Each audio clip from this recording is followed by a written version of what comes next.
Fala aí, pessoal, tudo bem com vocês? Vejam aqui, ó, na nossa tela, deixa eu mostrar aqui, ó.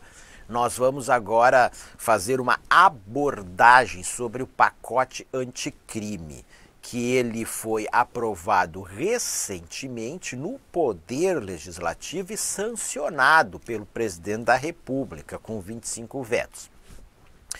Quero dizer aí para vocês que aqui não é uma abordagem do ponto de vista do direito penal, nem do direito processual penal, ok? Então nós não vamos aqui nos aprofundar neste aspecto. O professor não leciona direito penal, nem direito processual penal. O professor é um grande generalista e ele acaba sabendo aí de muitas coisas, mas ele tem que saber pelo menos o básico de muitas outras coisas. Então o básico do direito penal aqui, nós temos conhecimento, mas são observações sobre o pacote anticrime que pode ser cobrado na sua prova, nas disciplinas que eu leciono, porque é fato que estas legislações que geram um grande debate no Brasil e que são aprovadas pelo Poder Legislativo, sancionadas pelo Presidente da República, elas se tornam questões de prova posteriormente. E conforme a banca, ela pode fazer uma cobrança bem detalhada. Então, embora a gente vai demorar um pouco aqui falando disso, e aí é por isso que nós preferimos nos aprofundar, porque se vier uma questão com um nível de conhecimento maior, com um detalhamento maior, você vai acertar, você não vai errar a questão. Ao contrário que se você tivesse estudado só de uma forma genérica, pacote anticrime, ABC, pronto, beleza. E se caiu D, tá fora, errou a questão. E aí errou a questão, pode ter sido a questão da tua aprovação no concurso público. Então vem para a tela aqui comigo. Então o pacote anticrime, pessoal, ele prevê um conjunto de medidas de combate ao crime, como já diz ali, ele tornou a legislação penal, processual penal e leis de segurança pública mais rigorosas. Foi sancionado com 25 vetos pelo presidente Jair Bolsonaro em 24 de dezembro de 2019. E a origem desse pacote anticrime, inclusive está aí na tela, no slide, ele foi proposto pelo ministro da Justiça e Segurança Pública, o Sérgio Moro. Então foi um projeto de lei encaminhado pelo governo federal ao Poder Executivo, que já vinha discutindo medidas neste sentido, que foram apresentadas ao Poder Legislativo pelo ministro do Supremo Tribunal Federal, o Alexandre de Moraes. Então foi feita ali uma fusão destas proposições. E claro que o projeto encaminhado pelo governo federal ele sofreu ali alterações durante a sua tramitação no Poder Legislativo, na Câmara dos Deputados, o que é natural. Que é um outro poder que tem essa função de debater. E ele representa ali a diversidade do pensamento da sociedade brasileira. Vamos adiante aqui.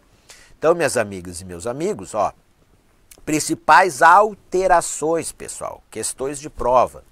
Tempo máximo para cumprimento das penas privativas de liberdade passou de 30 para 40 anos, para qualquer tipo de crime. Antes, pessoal, o tempo máximo que uma pessoa podia sofrer condenação para um tipo de crime era 30 anos. Agora passou para 40 anos. E um dos argumentos utilizados é que os brasileiros eles estão vivendo mais. A expectativa de vida do brasileiro ela aumentou. E às vezes a pessoa acaba sendo condenada a 30 anos. Aí tem lá a progressão de pena por bom comportamento, por atender a critérios estabelecidos na lei de execução penal. Ela vai acabar ficando menos tempo na prisão e, enfim, quando solta vai viver ainda muitos anos. Então a ideia aqui, ó, é penas mais rigorosas para desestimular para a pessoa que vai cometer aquele crime saber que ela pode ficar tanto tempo na cadeia. Claro, eu coloquei aqui para qualquer tipo de crime. Existe a dosimetria da pena, um pouco de direito penal. Conforme o tipo de crime que tu cometeu, tu não vai pegar 40 anos de cadeia, pode pegar 2, 3, 4 anos. A legislação prevê o tempo de pena. Mas o que eu quis colocar aqui é que não é só para determinados crimes, porque tem crimes de alta periculosidade, que a pena poderia chegar a 30, agora ela pode chegar a 40, tá? Então foi nesse sentido que eu quis falar aqui para qualquer tipo de crime. Aumentou também a pena por roubo, quando for usada arma branca, como faca, tá? Então pode ser condenado a uma pena maior, aí a legislação possibilitou isso. Aumento de pena para os casos de venda ilegal de arma de fogo, mais multa. Então vejam vocês, essa ideia do endurecimento da pena, a venda ilegal, é isso que nós temos, essas quadrilhas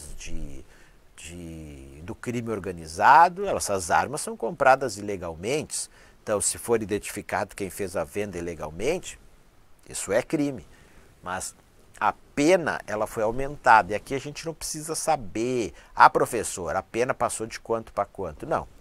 Isso aí é lá no direito penal, tá, galera? No direito processual penal. Aqui nas nossas disciplinas a gente não precisa saber desses números aí.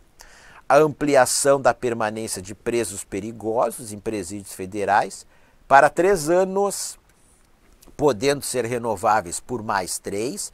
Está se falando aqui, ó,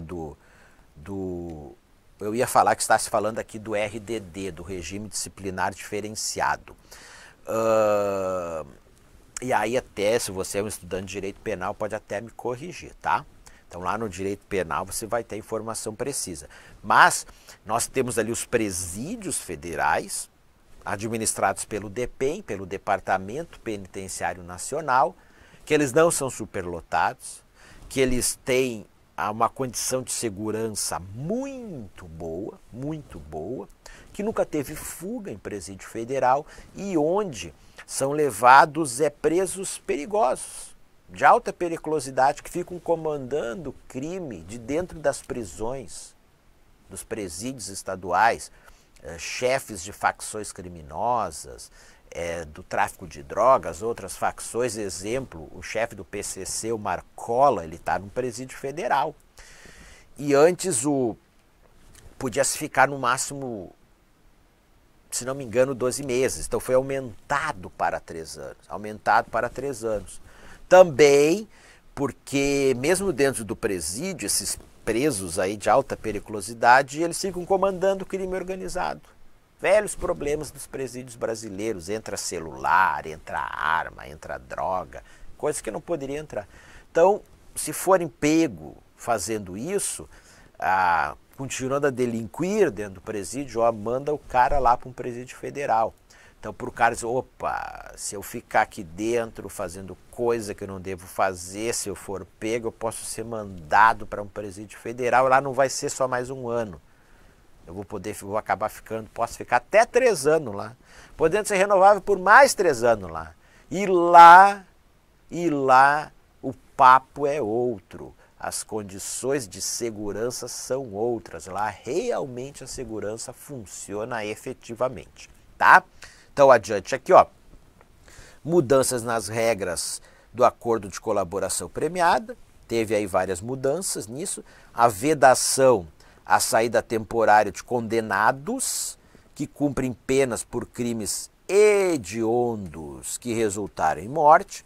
Uma crítica que a sociedade fazia, a lei de execução penal, ela prevê esta saída temporária. Então, os segmentos que defendiam o endurecimento da legislação penal, eles diziam, o cara cometeu um crime hediondo, resultou em morte.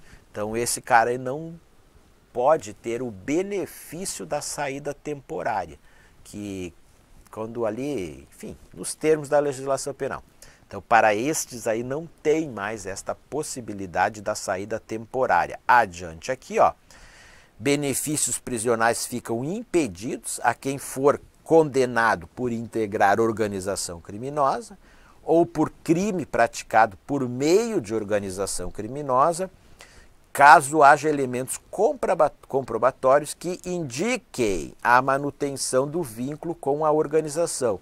Se o cara mesmo preso lá foi condenado por integrar uma organização criminosa, ele praticou um crime por meio da organização criminosa e ainda mostra que ele mantém esse vínculo com a organização, lá de dentro do presídio fica mantendo contatos com a organização, fica comandando o crime dentro da organização, ele perdeu aí vários benefícios prisionais. Então esta foi a ideia do pacote anticrime: endurecer as penas, aumentar o tempo aí de pena e retirar benefícios de quem ali de dentro das prisões continua cometendo aí crimes, certo?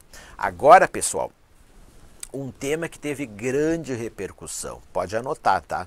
Questão de prova, olha aqui, ó, a criação do juiz de garantias. Foi muito falado este tema aí, do juiz de garantias. Pessoal, é o seguinte, ó, no projeto encaminhado pelo governo federal não tinha a previsão da criação do juiz de garantias. Também lá na proposta elaborada pelo ministro do Supremo Tribunal Federal, Alexandre de Moraes, também não tinha. Então a ideia do juiz de garantias, ela surge ali dentro da Câmara dos Deputados, colocado no pacote anticrime. E vejam que eu coloquei no slide, para vocês entenderem. Então, o que seria esse juiz de garantias? Responsável pelo controle da legalidade da investigação criminal e pela salvaguarda dos direitos individuais. Ele atuaria durante a fase de investigação do processo, até o oferecimento da denúncia, mas não seria o responsável pelo julgamento da ação. Porque como é que funciona atualmente? Então tá lá, o processo judicial está ocorrendo. A pessoa, ela foi denunciada, está tramitando o processo judicial. E ali na tramitação do processo, o que está sendo processado, ele está se defendendo. Ele tem advogado, ele está se defendendo, mas o processo está tramitando. E o juiz do processo, ele vai determinando ali o andamento do processo, dando comandos sobre o andamento do processo. Então é a fase esta fase de investigação, ok? Criminal. Então, denúncia oferecida, está correndo o processo, a investigação criminal. E este juiz, ele no final, ele vai julgar. Ele é aquele que ele conduz o processo e no final ele julga. Ele dá sentença. Então a ideia do juiz de garantias é essa. Um juiz vai conduzir o processo e o outro juiz, ele vai, sem ter conduzido o processo, sem estar envolvido com ele vai, digamos, pegar ali as conclusões do processo, vai ver, vai analisar e ele vai proferir a sentença. Então isso foi objeto de grande polêmica no meio aí do poder judiciário e no meio político também. E foi aprovado. E foi sancionado pelo presidente da República. Mas houve contestações, pessoal. Essas contestações, elas pararam aonde? No Supremo Tribunal Federal. E vejamos aqui, ó. E aí, ó, o ministro Luiz Fux, que ficou responsável pela representação, ela ficou ao seu encargo deliberar, o ministro Luiz Fux, ele suspendeu no dia 22 de janeiro de 2020 a implantação do juiz de garantias por tempo indeterminado. Antes dele, o ministro plantonista, que nós estávamos no recesso do judiciário, o ministro plantonista, o Dias Toffoli, ele tinha feito uma suspensão temporária. Tá? Porque estava no recesso, então ele era o ministro plantonista, aí o ministro Luiz Fux voltou, e quando ele voltou, ele suspendeu por tempo indeterminado. Então o que você tem que saber? Pacote anticrime, foi aprovado o juiz de garantias? Foi. Nós vamos ter dois juízes, um que vai conduzir o processo e o outro que vai dar a sentença, pelo juiz de garantias, ok? Foi sancionado pelo presidente da República? Foi, ele não vetou este trecho do pacote anticrime. Agora, o juiz de garantias ele está suspenso por tempo indeterminado. Então, por tempo indeterminado, ele não vai ser implementado. Esta figura do juiz de garantias não vai ser implementado, tá? E a suspensão, ela vai valer até que o plenário do STF decida se as novas regras que foram estabelecidas estão de acordo com a Constituição Federal. Esta medida ela entraria, vejam que eu coloquei para vocês, ó, ela entraria em vigor a partir do dia 23 de janeiro de 2020, tá? Não entrou em vigor. O ministro Luiz Fux, ele ressaltou que a inclusão do juiz de garantias, além de remodelar o processo penal, ele altera direta e estruturalmente o funcionamento da justiça criminal no Brasil. Então, argumento que ele utilizou também que os impactos orçamentários advindos da implantação do juiz das garantias, eles não foram discutidos, tampouco avaliados pelo Poder Legislativo. Então, aqui, galera, importante vocês saberem disso. E aí até quero novamente dizer para vocês, por acaso eu esteja cometendo aqui alguma falha na explicação, pode escrever lá no meu fórum de dúvidas, não tem problema, tá? Mas eu quero trazer aqui para vocês o que eu já disse, não sou professor de direito penal nem de direito processual penal. Sou professor de atualidades e conhecimentos gerais. Então, a informação que eu estou passando aqui é uma informação de um conhecimento básico para as nossas disciplinas, atualidades, conhecimentos gerais, mundo contemporâneo, não é para o direito penal. Joia? Galera, um outro ponto que também foi encaminhado no pacote anticrime, que não foi aprovado, que é o da plea bargain, que seria uma inovação no ordenamento jurídico brasileiro. Vejam, foi descrito no pacote anticrime como solução negociada entre as partes. E aqui é o seguinte, ó, se vier uma questão de prova dizendo que o pacote anticrime, ele ali, ó, implementou este instituto jurídico da plea bargain no Brasil, tá errado, tá, ó, não foi aprovado. Tá joia, galera? Então, ó, não foi aprovado, ele foi retirado lá na tramitação, na Câmara dos Deputados, foi retirado. Foi proposto pelo ministro da Justiça, o Sérgio Moro, e ali na fase de análise na Câmara dos Deputados ele foi retirado. Que nós temos lá na Justiça norte-americana, que durante ali a fase da investigação, quando o processo está tramitando na Justiça, aquele que foi denunciado, ele vai ali, ele confessa. É diferente da delação premiada, tá? Da colaboração premiada. Ele confessa ali para o juiz: cometi tal crime, assim, assado. Ele relata ali o que tem que ser relatado e o processo ele tramita mais rapidamente e ele pode receber também aí benefícios de redução de pena a serem concedidos aí pelo juiz, tá bom? Então isto aí não foi para frente, ok? Não foi implementado. Não vou nem dizer que não foi aprovado, que essa proposta ela foi retirada logo ali na tramitação na Câmara dos Deputados. Outro ponto polêmico, pessoal, o tema do excludente de ilicitude, da ampliação do excludente de ilicitude, defendido, entre outros, pelo presidente da República, Jair Bolsonaro. Então, tudo continua como está. Não houve mudanças em relação ao excludente de ilicitude, que ele está previsto na legislação brasileira.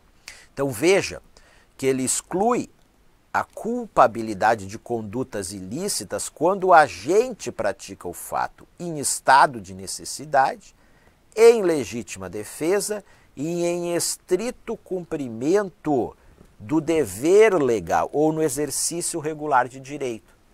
Aquele velho debate de quando o policial está numa ação combatendo um crime, combatendo criminosos, que ele acaba dando tiros, disparando, e e enfim, pode matar aí um inocente.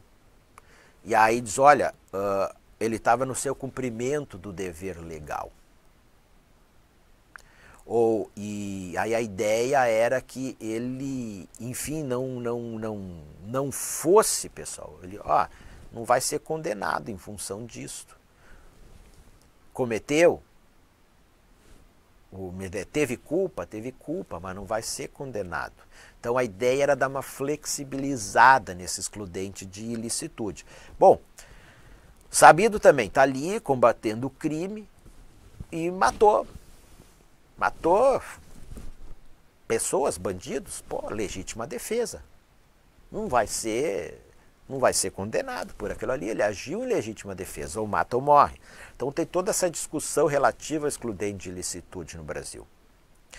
E aí o que se discute, e os que defendem a ampliação do excludente de ilicitude, é o que a legislação brasileira ela prevê atualmente. Alguns dizem que não é suficiente para a exclusão da ilicitude. Outros dizem, olha, não se trata de, digamos assim, esperar o policial tomar um tiro para depois ele reagir. Ele está combatendo um crime.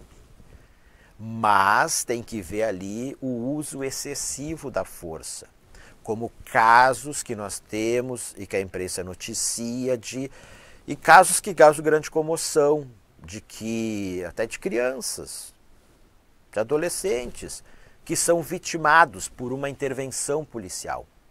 E aí alguns vão dizer, olha, houve uso excessivo da força, foi negligência, foi imprudência, foi imperícia.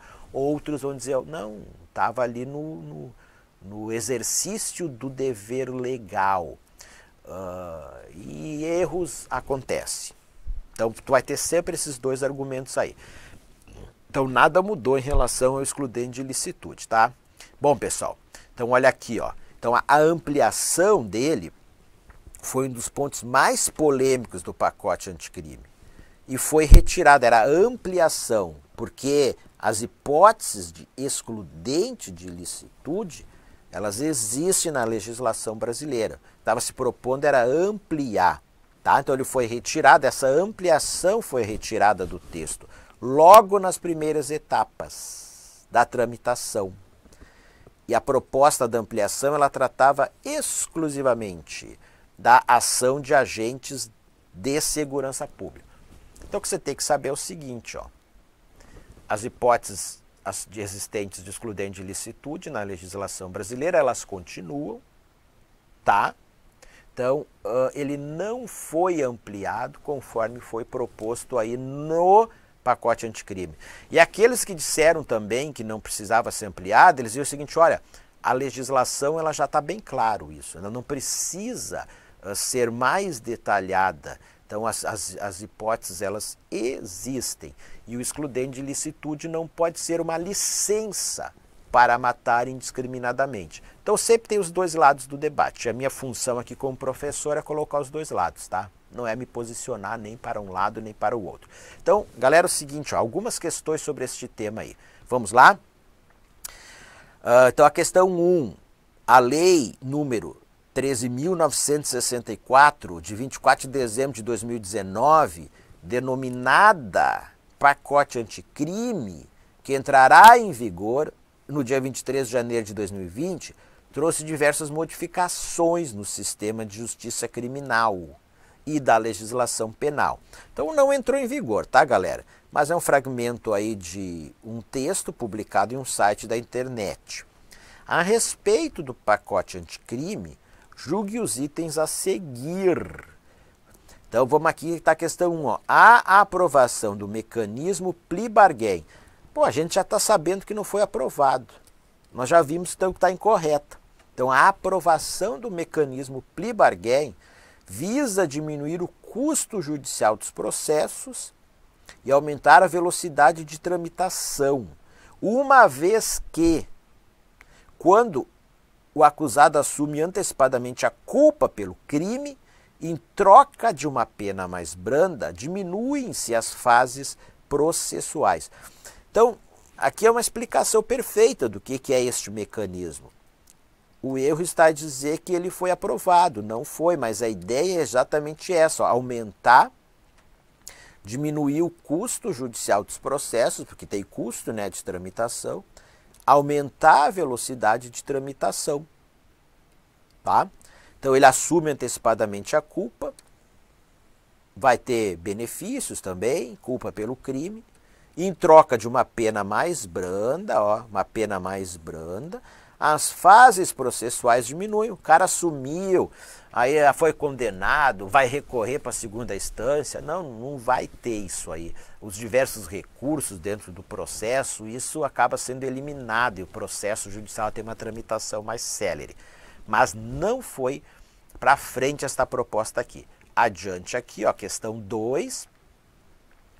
Nas primeiras etapas de tramitação do pacote anticrime, a Câmara dos Deputados retirou da proposta a medida do excludente de licitude, o qual alteraria a redação do Código Penal, ampliando as hipóteses de punição aos agentes de segurança pública. Vamos ver, nas primeiras etapas de tramitação do pacote anticrime.